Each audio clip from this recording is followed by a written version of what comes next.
Assalamualaikum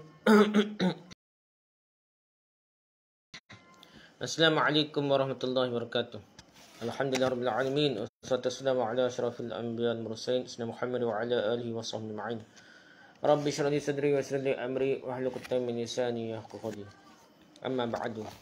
Kita sama balik kitab kita ni, buku Qawaid At-Tarannum, cara berlagu, membicarakan sistem membaca Al-Quran mengikut kurikulum yang betul, tahsinus shaut, membaguskan suara, at-tajwid, at-tarannum, lagu, at-tartil dan al-fasahah, disusun oleh Haji Nik Jaafar bin Nik Ismail.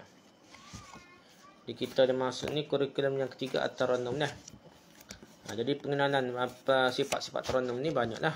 Jadi sekarang ni kita masuk yang ke seterusnya lah dah. Tarannum nahwan. Okey, pengenalan tarannum nahwan dan sejarahnya. Perkataan nahwan nahawindun adalah bagi suatu tempat yang terletak di daerah Hamadan Parsi. Bahasa Parsi lah, Hamadan Parsi ni, nahwan.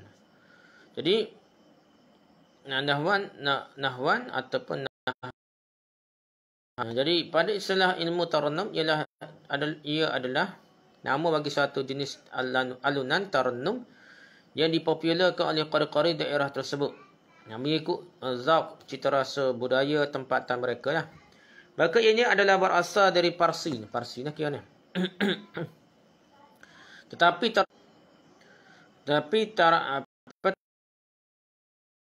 Sekarang adalah hasil dari ubah suaian oleh qari Mesir mengikut zauq budaya mereka ni. Jadi banyak kan ni habis dah.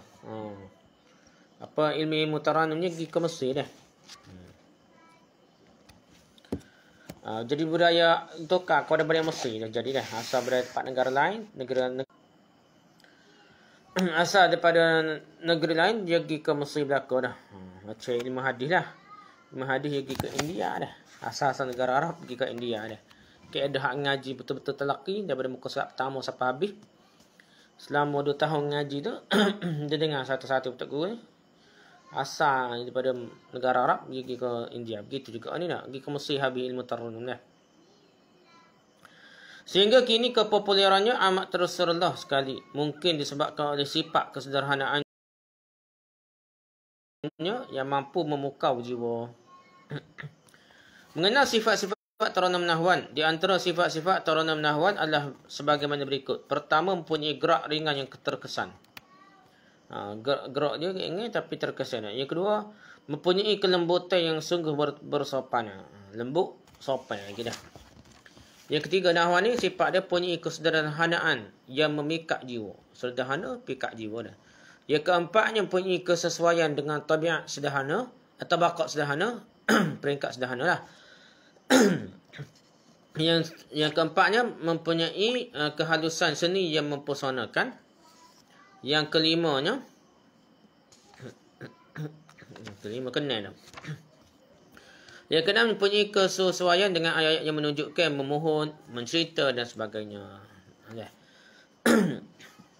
Okay, memahami peranan tarannum nahwan.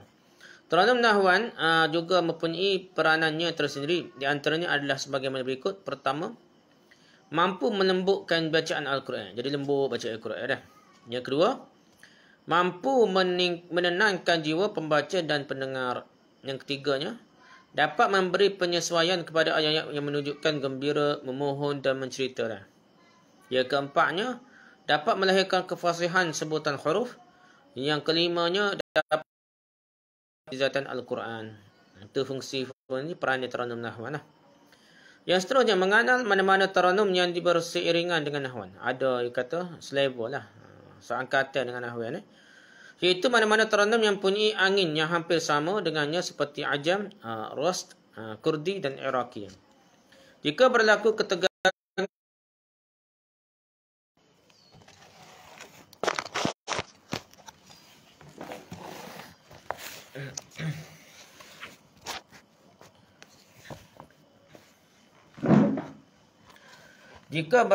ketegangan persembahannya, maka ianya boleh diwasalahkan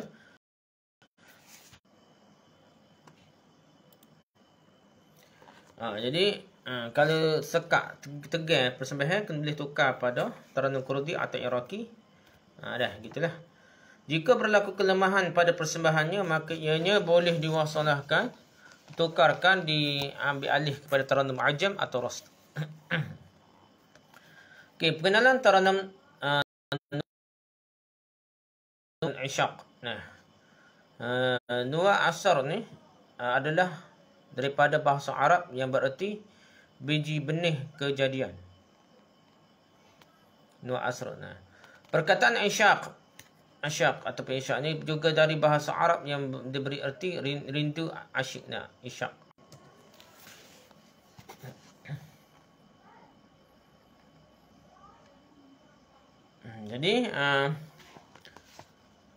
Jadi asyik tu asal daripada asyik dah, iaitu rindu cinta ataupun cinta dah.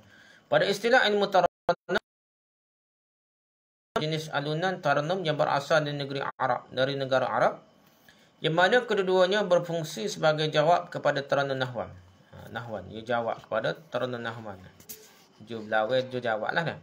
Hanya Nuwa Asr lebih cenderung kepada harakah sabah, manakala Asyaq pula lebih cenderung kepada harakah Husain. Okey, lepas tu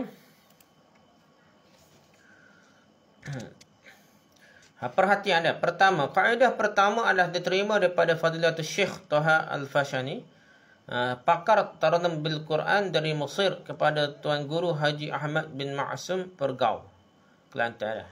Dari Tuan Guru Haji Ahmad bin Ma'sum Pergau ni diterima daripada Tok Guru je lah, Fadilatul Syekh Taha Al-Fashani ni, pakar taranum dia.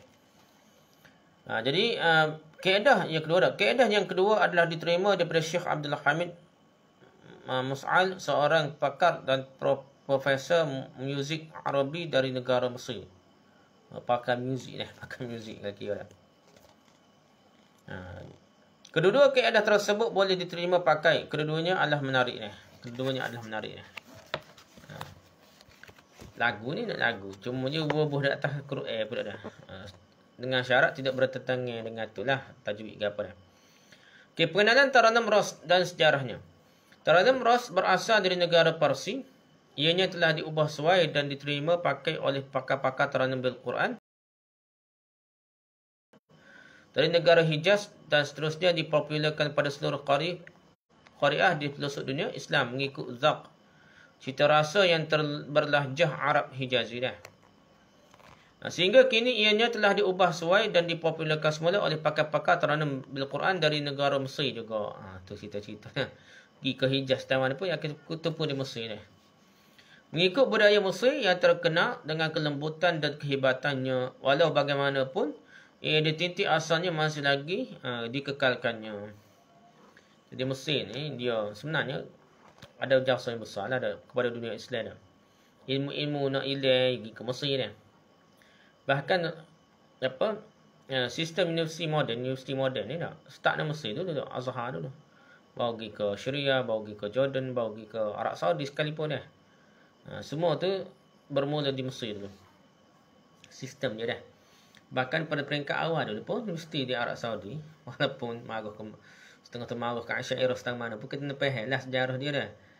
Muhammad tokoh-tokoh yang mendidik daripada seluruh dunia ni, termasuk daripada Mesir tu, menghidupkan universiti di Arab Saudi ni dah. Jadi kena faham konsep tu. Itulah dia yang pentingnya apa sebabnya sebenarnya kena yang pentingnya ialah sistematikkan pengajian. Sistematikkan pengajian barulah ilmu-ilmu ni tidak hilang begitu saja dah. Okey, tapi di Mesir tidak berjaya. Kita tengok yang meninggal bab hadis. Ni kembali pula dah. Tapi kira-kira bab hadis ni tak boleh lawan India lagi dari segi telaki tu dah. Lebih India lagi dah. India Pakistan dah. Okey. Mengenal sifat-sifat taranum Ros. Di antara sifat-sifatnya adalah sebagaimana berikut. Pertama, punya gerak lembut di samping ketegasannya. Mempunyai kelembutan alunan yang mempesonakan. Mempunyai ciri-ciri kelincahan dan menyamarakkan. Ni taranum Ros. Yang keempatnya, mempunyai kesesuaian dengan mana-mana tabaqat. Peringkat mana-mana pun sesuai. Yang kelimanya, mempunyai kesesuaian dengan mana-mana bentuk ayat Al-Quran yang dibaca. Sesuai belaka, dikira bukan ayat surah saja, bukan ayat teguh saja, bukan ayat cerita saja. Jadi boleh belaka ni. Ini kelebihan Taranum Rost. Okay, memahami peranan Taranum Rost, di antara peranannya adalah seperti mana berikut. Pertama, memberi semangat kepada persembahan. Yang kedua, memberi tenaga kepada taranum yang berikutnya. Nak masuk taranum lain, guna haknya Rasul sebagai sumber tenaga dah. Yang ketiga, memberi kepuasan pada pembaca dan pendengar. Yang keempatnya, membantu untuk menyampaikan mesej Al-Quran. Yang kelima, membawa kefasihan menyebut huruf-huruf Al-Quran. Yang keenamnya, melahirkan kemukjizatan Al-Quran dari sudut bacaan. Okay, mengenal jenis taranum yang berseiringan dengan ros. Selevel atau seangkatan dengan ros ni. Iaitu mana-mana taranum yang mempunyai angin yang hampir sama dengannya seperti taranum sikah, jahrakah, husaini dan sebagainya. Jika berlaku ketegangan pada persembahannya, tegang berasa dah, maka ianya bolehlah diwasalahkan, ditukar kepada taranum jahrakah atau sikah. Jika berlaku kemelesetan pada persembahannya, maka ianya bolehlah diwasalahkan, ditukarkan kepada taranum husaini dan sebagainya, mengikut kemahiran yang telah sedia ada pada qari yang berkenaan. Tak kemahir qari lah dah. Seterusnya, pengenalan taranum sikah dan sejarahnya. Taranum sikah berasal dari negara Parsi. Ianya telah diubah suai dan terima pakai oleh pakar-pakar taranum bil-Quran dari negara Hijazi dan dipopularkan pada seluruh qari'ah di seluruh pelosok dunia, mengikuti zauq lahjah Arab Hijazi bermula dari kurun ke-7 hingga ke-19 Masihi.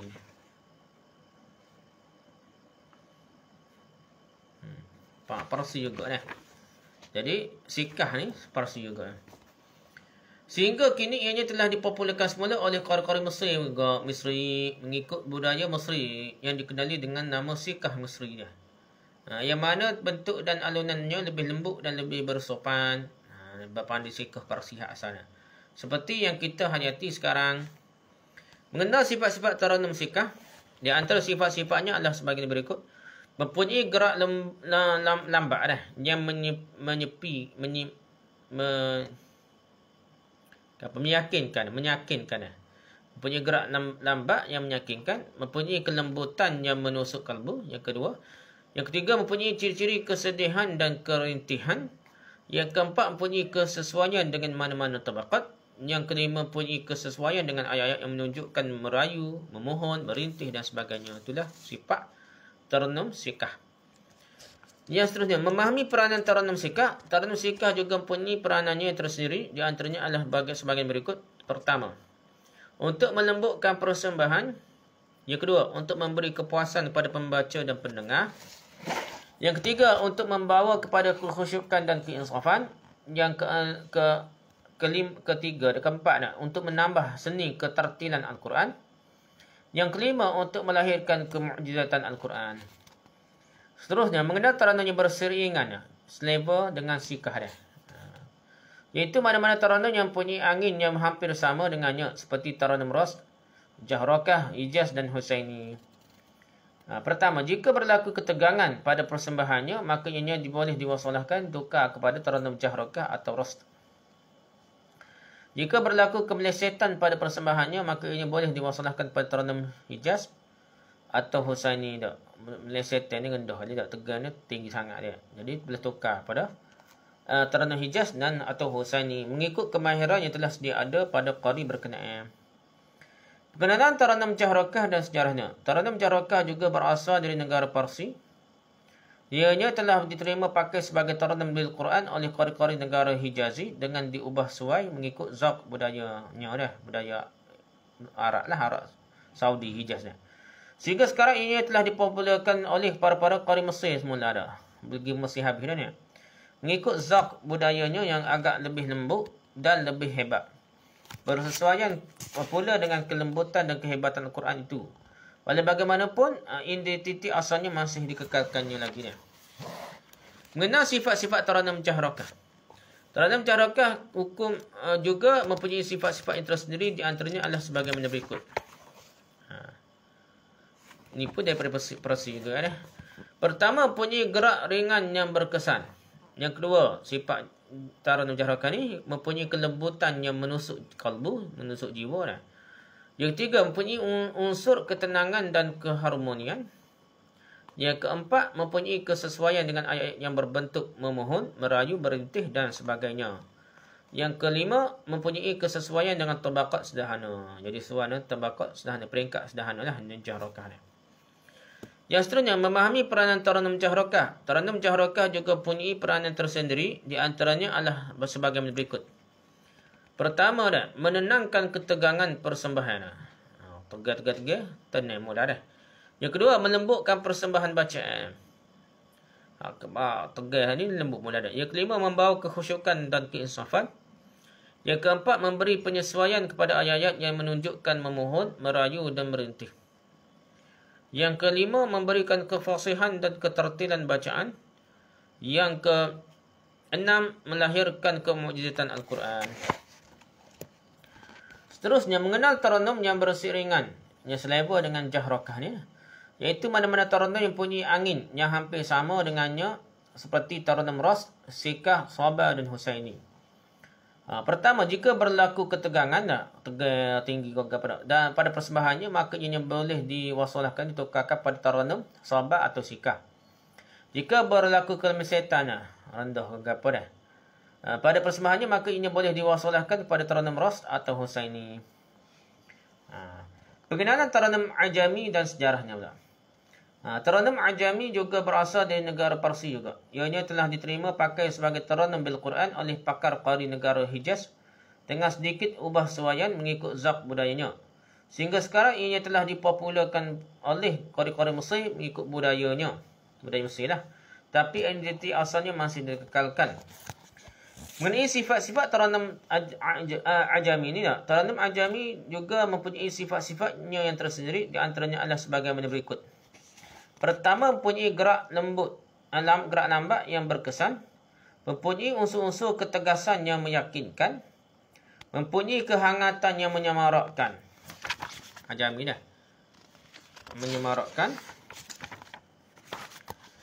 Mempunyai kesesuaian dengan tabakat tinggi. Ia sesuai dengan tabakat peringkat tinggi lah. Mempunyai kesesuaian dengan ayat-ayat yang menunjukkan soal, perintah, tegah, larang, herdik dan sebagainya. Itu ajami dah. Memahami peranan taranum ajami. Taranum ajami juga mempunyai peranannya yang tersendiri. Di antaranya adalah bagaimana sebagaimana berikut. Pertama, untuk menghangatkan persembahan, untuk menyemarakkan jiwa pembaca dan pendengar, untuk menegaskan mesej-mesej ayat-ayat, untuk membawa kefasihan sebutan huruf-huruf Al-Quran, untuk melahirkan kemukjizatan Al-Quran dan sebagainya. Jadi bagaimana anda menilai tentang persembahan taranum Al-Quran? Nak dilagana dah. Kalau pengadil dah.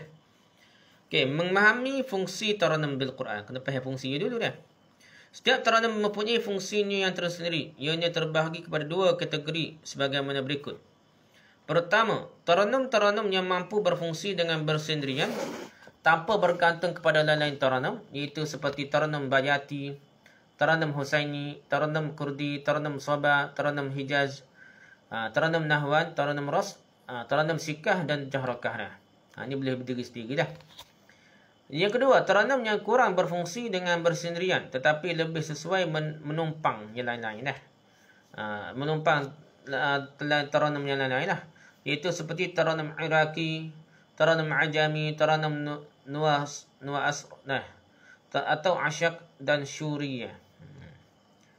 Taranum-taranum tersebut kurang popular.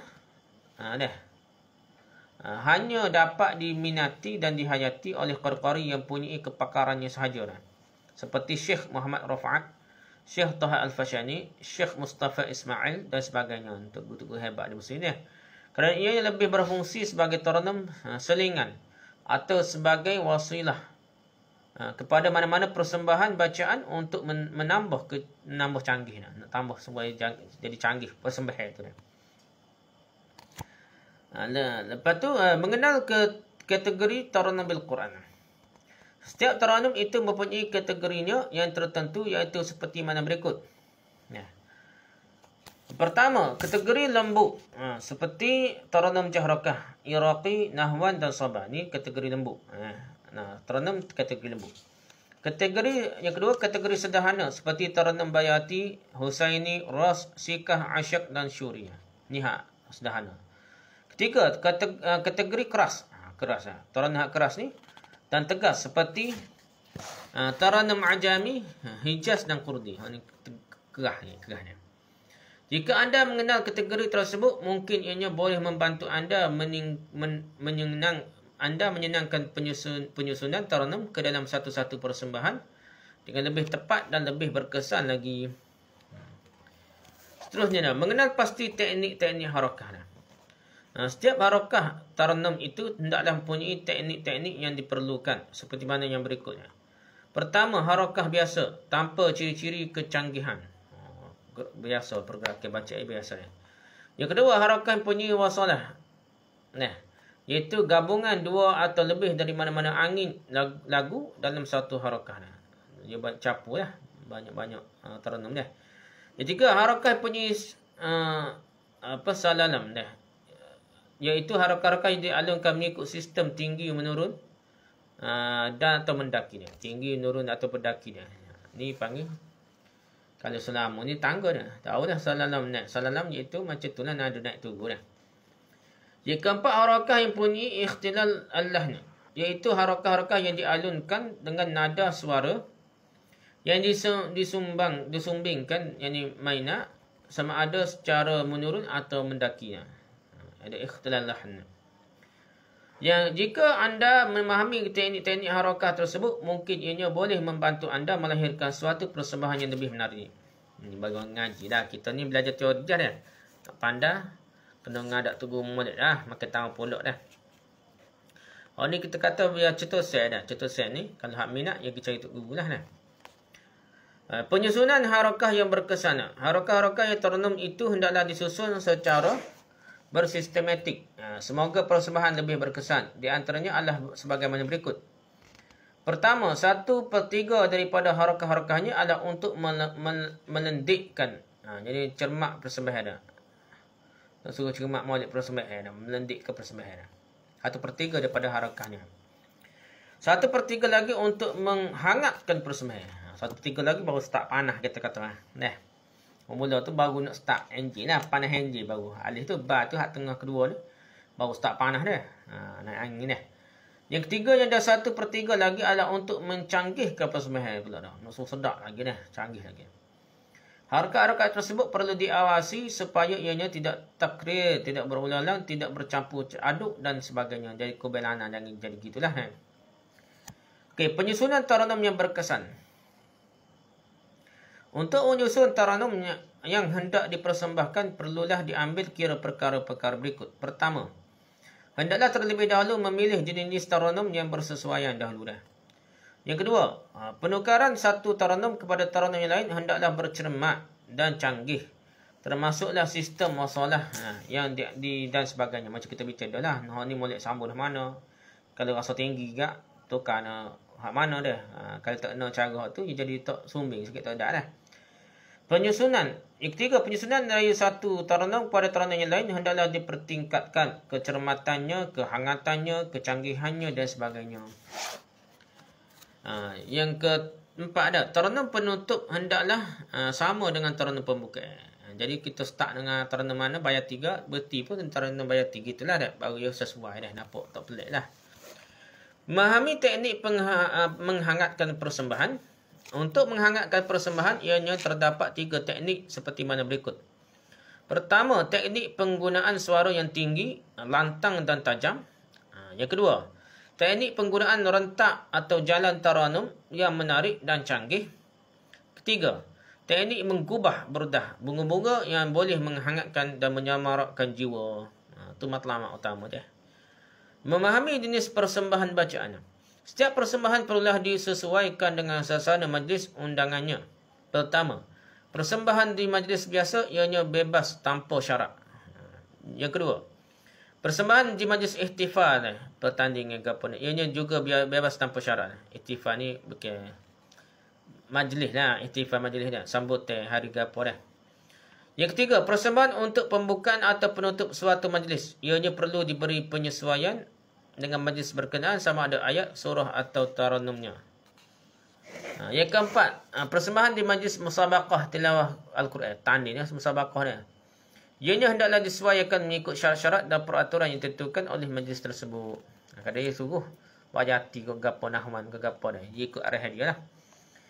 Alhamdulillah telah selesailah bahagian huraian kurikulum ketiga atau renum, iaitu kira-kira sebanyak 7 pelapis kemahiran yang perlu dikuasai, yang mana ianya adalah untuk membantu para hakim tilawah Al-Quran, para guru taranum Al-Quran, para pelajar, para qari'ah dan peminat-peminat taranum Al-Quran bagi mempertingkatkan mutu taranum Al-Quran mengikut kaedah atau saluran yang boleh diperakukan. Kurikulum bahagian yang ketiga ini bukan sahaja sukar dipelajari. Sukarlah. Teori ni baca apa benda dah. Belajar sungguh nak sebut tu lagi sukar dah. Tetapi juga sukar diketemukan kaedahnya yang tepat. Kerana ianya belum terkumpul dan belum dikumpulkan sebegini rupa dah.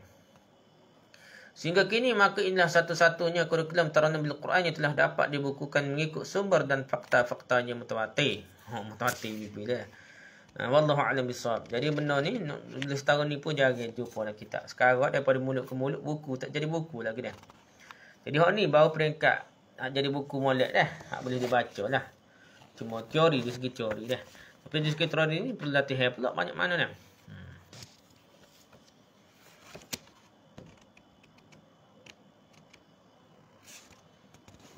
Saya sekat tu saja kali tak. Dia lagi. Bukan banyak pula baca saya.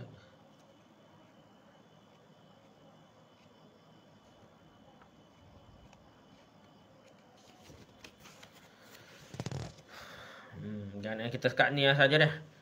Ni taranum kita ni gitulah dah. Pasal benda ni perlu dah kata Tapi kurang-kurangnya kita aja dengar dia. Dengar saya pun belajar sikit je ni dah. Ingat di sekolah Faris ada seorang senior lah.